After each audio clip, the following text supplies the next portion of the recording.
안녕하세요. 매일 새로운 사연을 전하는 읽어주는 사연 라디오입니다. 구독과 좋아요, 많은 공유 부탁드립니다. 오늘의 사연 시작하겠습니다. 안녕하세요. 염치 없는 신우 때문에 속 터져서 화병 걸릴 뻔한 30대 주부입니다. 시조카드를 전화 남편이 낳아달라고 사정을 한 것도 아닌데 왜 이렇게 바라는 게 많은지 결국 신우 내외와 한바탕 했네요. 남편과는 봉사단체에서 만났습니다. 20대 초반에 만나서 한 1년을 연애했어요. 그러다 남편이 군대에 가고 저도 유학을 가면서 헤어졌습니다.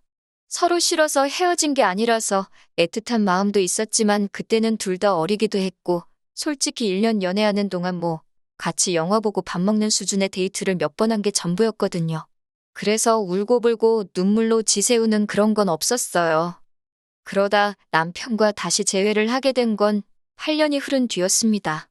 봉사단체에서 알게 된 이후로 꾸준히 연락을 하고 지내던 무리들이 있었는데 그 무리 중 한 명이 다시 다리를 놔주었어요. 어쨌든 사귀다 헤어졌다 다시 만나거라 어색할 줄 알았는데 시간이 흘러서인지 어색함보다는 반가움이 크더라고요. 그리고 얼마 지나지 않아 다시 연애를 시작하게 되었습니다. 그새 둘 다 대학도 졸업하고 안정적인 직장 생활도 하고 있었으니 전보다 더 진지하게 즐거운 관계를 이어갈 수 있었지요. 저희는 이후로 4년의 연애를 했고 결혼까지 약속하게 되었습니다. 워낙에 책임감도 있고 성실한 사람이라 남편 집안이 어려운 건 저에게 큰 문제는 아니었어요. 조금 더 이야기를 해보자면 남편의 경우 어린 시절 부모님이 이혼을 하셨습니다. 어머님, 아버님 두 분 사이에 무슨 일이 있었는지는 며느리인 저는 잘 몰라요. 남편이 저에게 구체적으로 이야기를 해준 적도 없고요. 다만 아버님이 어머님께 큰 실수를 하셨고 어머님이 마음의 상처가 깊다고 하더군요. 그래서 아버님은 혼자 지방에서 살고 계시고 어머님은 어머님대로 서울에서 원룸 생활을 하고 계시지요. 그리고 남편에게는 위로 6살 많은 신우도 있는데 신우는 이미 시집을 가서 미취학 아들 둘을 키우고 있었습니다. 제가 시댁이 경제적으로 어렵다고 표현은 했지만 그렇다고 저희 친정이 재벌 그런 건 아니에요. 다만 조부모님이 돌아가시면서 친정어머니 앞으로 건물을 하나 물려주셨어요. 그런데 건물이 입지도 좋고 이미 들어와 오랫동안 장사하던 가게들이 많아서 외가 식구들말이 알짜배기를 주고 가셨다 하더라고요. 저야 제 재산도 아니고 그래서 잘은 모르지만요. 남편과 결혼하겠다고 했을 때 친정부모님께서 대환영 그런 분위기는 솔직히 아니었어요. 특히 친정어머니께선 남의 집 기둥뿌리는 뽑아오는 법이 아니라며 결혼은 안 했으면 좋겠다는 눈치셨지요. 그리고 친정어머니 말씀이 완전히 틀린 것도 아니었던 게 남편이 아버님한테도 얼마, 어머님한테도 얼마? 취업을 한 이후로는 매달 그렇게 용돈이라고 해야 할지, 생활비라고 해야 할지, 아무튼 돈을 보내드리고 있었거든요. 그 돈이 한 달에 100만 원 가까이 되었으니 솔직히 적은 돈은 아니잖아요. 게다가 아버님이든 어머님이든 어디 아프시거나 하면 그달은 부담이 더 커졌던 것도 사실이에요. 지난번엔 아버님께서 이가 아파서 식사를 못 하시겠다며 임플란트를 해달라고 하셔서 남편이 거의 200만 원 가까운 돈을 쓰기도 했지요. 그래도 결국엔 결혼을 허락해 주셨는데 그건 남편이 저희 부모님께 확실히 약속을 드렸기 때문이에요. 일단 시집살이는 당연히 없고 제사 같은 것도 지내지 않으니 명절에 친정에 못 가고 그럴 일은 없을 거라고요. 집안일도 정확히 반반으로 할 거고 듣기엔 별거 아닌 것 같았지만 친정 부모님은 제가 결혼을 해서 일에 치이고 살림에 치이고 그 부분을 가장 걱정하셨거든요. 그래서 남편의 현실적인 약속이라고 해야 할지 아무튼 그 부분에서 마음의 문을 여셨다대요. 친정 부모님께서 오래된 연식에 구축 빌라를 사주셨고 아버님께서는 전적으로 저나 남편 둘이서 알아서 하라셨습니다. 어머님께서는 미안하다 하시면서도 그래도 구색은 갖췄으면 하시는 눈치였는데 남편이 먼저 허례허식은 생략하기로 했다며 어머님 입을 막더라고요. 왜인지 어머님께 불편한 마음이 들었지만 아들 가진 어머니의 작은 욕심이다 싶어서 귀엽기도 했어요. 그런데 문제는 신우였습니다. 신우가 저를 시집살이를 시키는 건 아니었지만 굉장히 사람을 불편하게 하는 재주가 있더라고요. 결혼하고 얼마 되지 않아서 알게 된 사실이었는데 남편이 아버님하고 어머님한테만 용돈을 드리고 있던 게 아니고 신우한테도 돈을 뜯기고 있었거든요. 솔직히 이해할 수가 없었어요. 신우도 돈 벌어오는 남편이 있는데 오빠도 아니고 한참 어린 동생한테 돈을 뜯어낸다는 게요. 오히려 누나들이 동생한테 하나라도 더 해주고 싶어 하는 게 정상 아닌가요? 저도 남동생이 있지만 동생한테 더 잘해주고 싶지 뭘 뺏어오고 싶은 생각은 단 한 번도 해본 적이 없거든요. 그리고 더 어이가 없었던 건 신우가 남편에게서 돈을 가져가는 방법이었습니다. 예를 들어 신우 애가 옷이 필요하다고 치면요. 저희 남편더러 조카한테 선물한다 생각하고 10만 원만 보내달라 합니다. 그런데 알고 보면 그 옷은 5만 원짜리예요. 그러면 자기가 남은 차익을 슬쩍 하고 아니 양아치도 아니고 왜 돈을 그런 식으로 구질구질하게 가져가는 건지 이해가 안 되더라니까요. 그리고 이런 일은 한 달에 많으면 거의 10번까지도 반복이 되었어요. 그나마 자기도 양심이 있는지 10만 원은 안 넘어갑니다. 푼돈 모아 부자가 되려는 건지 아니면 이것도 도벽의 일종인 건지 정신병인가 별의별 생각이 다 들더라니까요. 그래서 결국은 보다 못한 제가 신우한테 입금자명을 이게 마지막이에요 라고 적어서는 계좌로 10만 원을 보냈어요. 그랬더니 신우가 전화를 해서는 남편한테 따지는 것 같더라고요. 남편이 스피커폰으로 바꾼 줄도 모르고 네 마누라가 뭐라 하더냐면서 그걸 멍청하게 마누라한테 이야기를 했냐고. 하다못해 저한테 들켜서 동생이 곤란을 겪는 건지 물어봤으면 제가 그렇게 화는 안 났을 텐데 말이에요. 제가 신우더러 형님, 저도 다 듣고 있다고 형님 말씀대로 제가 남편한테 한 소리 했다 했습니다. 그리고는 저희 부부 결혼했으니 금전적인 거부터 시작해서 모든 걸 상의해서 결정해야 되지 않겠냐고. 그런데 이렇게 자꾸 뒤에서 남편한테 삥 뜯어가시면 곤란하다고도 덧붙였지요. 그러자 신우가 이것저것 다 떠나서 사랑하는 조카한테 돈도 쓰고 선물도 사주고 그럴 수 있는 거 아니냐입니다. 자기가 보니까 자기가 말을 안 하면 챙겨줄 생각이 없어 보여서 그게 얄미워서 자기가 일부러 더 해달라고 했다나요?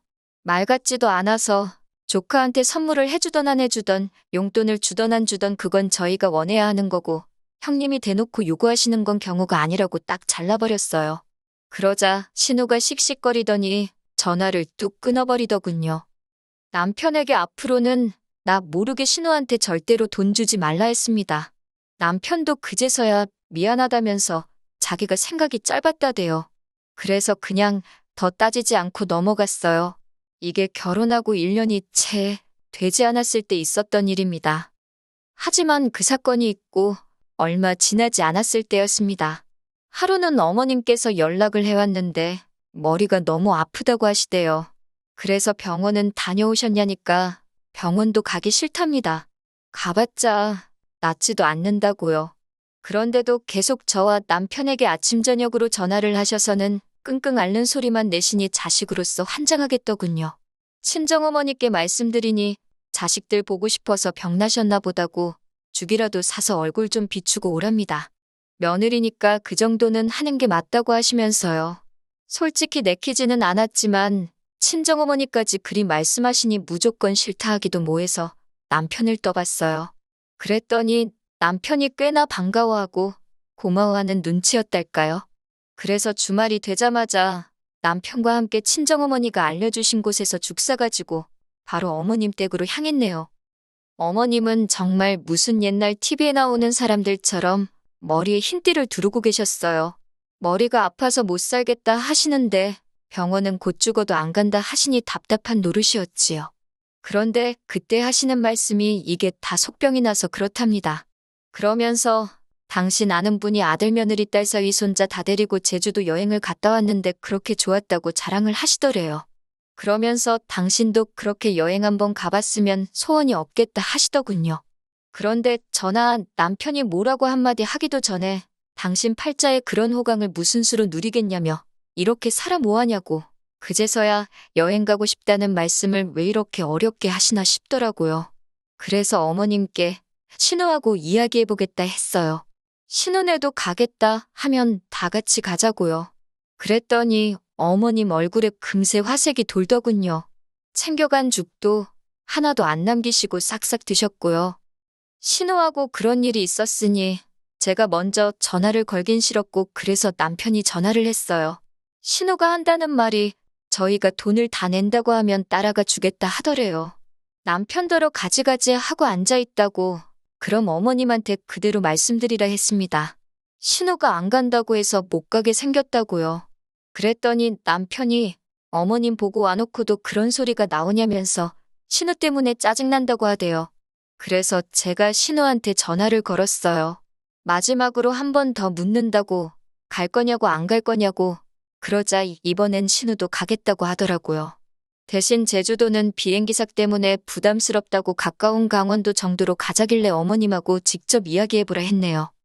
그렇게 어머님과 신우네 가족 그리고 저희 부부가 함께 강원도 여행을 떠나게 되었습니다. 그런데 시작부터 신우가 짜증나게 하더라고요. 신우네는 미취학이긴 해도 애들이 둘이니 신우네 가족끼리 한 차로 움직이고 저희 차로 어머님을 모실 생각이었거든요.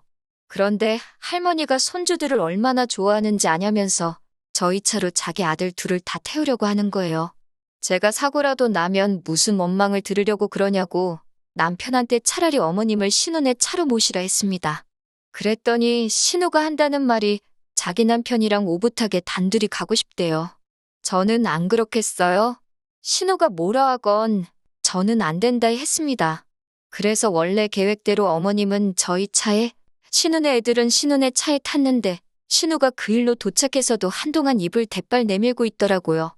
아니 자기 애들 자기 차에 태운 게 그렇게 삐질 일인가 싶어서 어이가 없었지요. 하지만 신우의 얄미운 짓거리는 거기서 끝이 아니었습니다. 식당에 도착하니 애들을 또 저희 테이블로 보내는 거예요. 애들 포함 7명이라 테이블을 2개를 쓰려고 하는데 외삼촌하고 외숙모한테 가라면서 애들을 살살 부추기더니 제 옆에 하나 앉히고 저희 남편 앞에 하나 앉히더라니까요. 어이가 없었지만 어머님도 계시고 식당에 눈도 많아서 일단 가만히 있었습니다. 그리고는 애들이 뛰던지 말던지 저는 제 밥만 먹었어요. 그러니까 신우가 저한테 애들도 밥 좀 먹이라길래 제가요? 왜요? 그랬지요.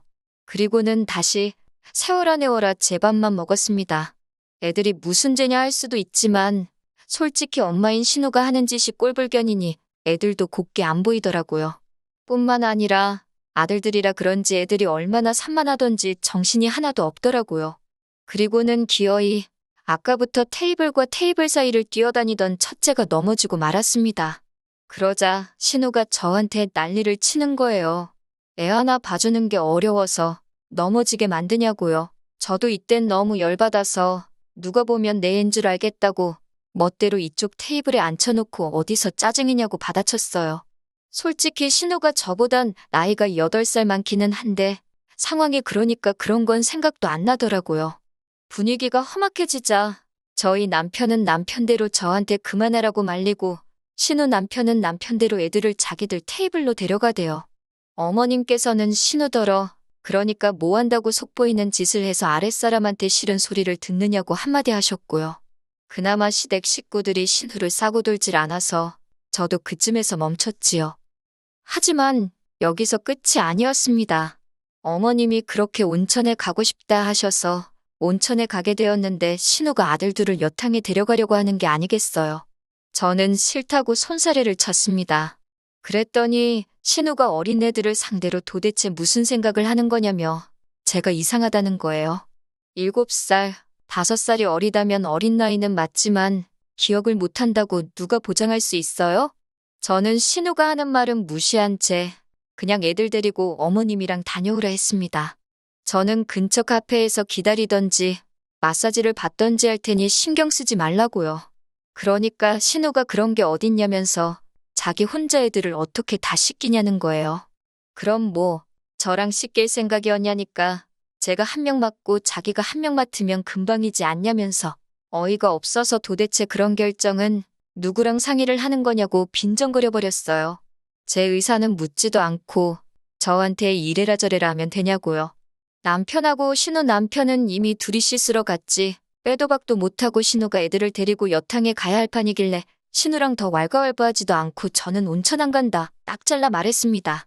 그리고 저는 온천 건물에 있는 마사지샵에서 마사지를 받았네요. 온천을 못한 건 아쉬웠지만 족욕도 했고 그런대로 피로가 풀리더군요. 그렇게 마치고 온천 건물 옆에 있는 펜션으로 저 혼자 택시를 타고 이동을 했습니다. 숙소에 도착하니 어머님은 피곤하다고 벌써 잘 준비를 하고 계셨고 신우는 뭐가 불만인지 저를 잡아먹을 듯 노려보더라고요. 남편이 온천 안 하고 마사지 받은 거냐고 하길래 그렇다고 너무 좋았다고 일부러 신우 들으라고 더 크게 말했어요. 그랬더니 신우가 저더러 이기적이래요. 어쩜 사람이 그렇게 인정머리도 없냐면서 외숙모나 돼가지고 애 씻기는 거 도와주는 게 싫더냐고 그러더니 갑자기 우는 게 아니겠어요. 주무시려던 어머님도 신우 우는 소리에 놀라서 거실로 뛰쳐나오셨습니다. 보나마나 어머님이 신우 편을 들거란 생각 때문이었는지 저도 억울하고 황당해서 눈물이 저절로 나더라고요. 그런데 이게 웬걸 어머님께서 저더러 울지 말랍니다. 신우는 저러던지 말던지 내버려두래요. 그런데 그때 그나물에 그 밥이라더니 신우 남편이 어머님더러 장모님 너무 하신 거 아니냐며 그래도 딸이 오는데 딸 편을 들어주셔야지. 어째서 며느리 편을 드냐고 큰 소리를 내는 게 아니겠어요? 그러면서 아들 내외가 용돈 좀 드린다고 그렇게 차별하는 거 아니라고 퍼붓는데 자격지심 있는 남자가 얼마나 못난 건지 신우 남편을 보고 있으니 확실히 알겠더군요. 신우 남편은 그걸로도 분이 안 풀렸는지 이번엔 저희 남편을 보고서는 처남도 그러는 거 아니랍니다. 아까부터 처남댁이 윗사람인 신우한테 선 넘는 거 못 봤냐고 그러면서 머리채를 잡고 뺨을 때려서라도 그 성질머리를 고쳐놔야지. 그걸 그냥 두냐고요. 전 제 귀를 의심했어요. 제 머리채를 잡고 뭐 뺨을 때려서라니요. 그러자 남편도 이번엔 참지 않고 매형도 말을 그따위로 하냐면서 언성을 높였어요. 어머님께선 다들 왜 이러냐며 말리려고 하셨지만 좀처럼 분위기가 가라앉지 않았지요. 결국 남편이 먼저 신우하고 신우 남편한테 수준 안 맞아서 상종 못하겠다며 이제 서로 마주치는 일 없게 하자고 한마디 하대요. 그러더니 저는 생각도 못한 소리를 내뱉었습니다. 신우 남편더러 빌려간 2천만 원 이번 주까지 갚으라는 거예요. 신우가 돈을 삥 뜯는 건 알았어도 신우 남편까지 돈을 빌려간 줄은 몰랐는데 남편이 나중에 말해주길 저랑 결혼 전에 빌려줬던 돈이랍니다. 솔직히 받아야지 하면서도 신우 남편이 하도 사람 좋은 척을 하니까 말을 못 꺼내고 있었는데 이참에 잘됐다 싶어서 달라고 했다대요. 아무튼 그 소리가 나오기가 무섭게 신우 남편 눈이 당장이라도 튀어나올 만큼 커져가지고는 그게 언제적 이야긴데 지금 달라는 거냐는 거예요. 그래서 그때 공중받고 한 거 기억 안 나냐고 법대로 하게 만들지 말라고 남편이 따박따박 한마디도 안 져주대요. 그제서야 어머님께서도 신우 남편더러 꼴 좋다 한마디 하시고는 신우한테도 니네 부부는 언제 한번 크게 당할 줄 알았다며 방문 닫고 들어가 버리셨어요. 결국 이튿날 아침 먹을 기분이 났겠습니까? 어머님 저희 차에 모시고 먼저 올라와 버렸지요. 올라오는 차 안에서 어머님께 큰 소리 내서 죄송하다 하니까 딸 자식을 그렇게 키운 당신이 미안하다 하시대요. 친정에는 이야기하지 말라고 하시길래 알았다 했습니다. 어머님께서 다음에는 우리 셋이서만 놀러가자 하시길래 언제든 가시고 싶으실 때 말씀하시라고 했어요. 좋은 곳으로 모시겠다고요.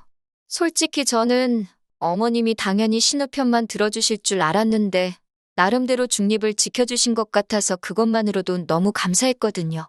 그런데 차 안에서도 정말 제 탓은 한마디도 안 하셔서 뭐라고 표현할 순 없지만 기분이 좋았답니다. 앞으로는 더 잘해드려야겠다는 생각도 들대요. 신우 남편은 2천만 원 달라는 말 이후로 거의 잠수 타듯 저희 연락을 무시하고 있어요. 신우는 어쨌든 돈 가지고 그러는 건 치사한 거라면서 남편한테 하루는 울고불고 하루는 승질내고 그러고 있고요. 그런데 저희 남편, 신우 남편이 한막말로 악에 바친 상황이라 신우가 뭐라 하건 씨알도 안 먹히고 있지요. 아마 법대로 하지 않을까 싶어요.